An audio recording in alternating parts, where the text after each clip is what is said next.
Mësohet se kryebashkiaku i Tiranës Erion Veliaj do të mbrohet në gjykatën e apelit në seancën që do të mbahet ditën e nesërme me një avokat amerikan.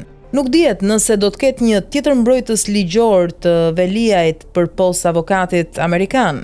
Mësohet se avokati amerikan bashkë me kolegun e tij shqiptar Max Haxhia do të zhvillojnë një takim me kryebashkiakun e Tiranës Erion Veliaj në ambientet e paraburgimit në Durrës, ku mbahet i izoluar prej një muaji. Gjykata e posaçme e apelit ka caktuar datën 11 mars për të shqyrtuar ankimin e kryebashkiakut të Tiranës Erion Veliaj ndaj masës së sigurisë arrest me burg.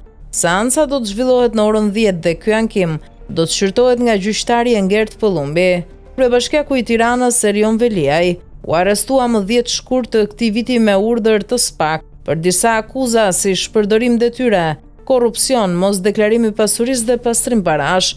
Veliaj është shprehur se është i pafajshëm dhe se sipas tij arrestimi është i paligjshëm me qëllim për ta goditur politikisht. Ndërkohë Veliaj reagoi edhe ditën e sotme ku paralajmëroi se nesër në seancën gjyqësore në gjykatën e apelit do të mbrojë veten dhe familjen e tij.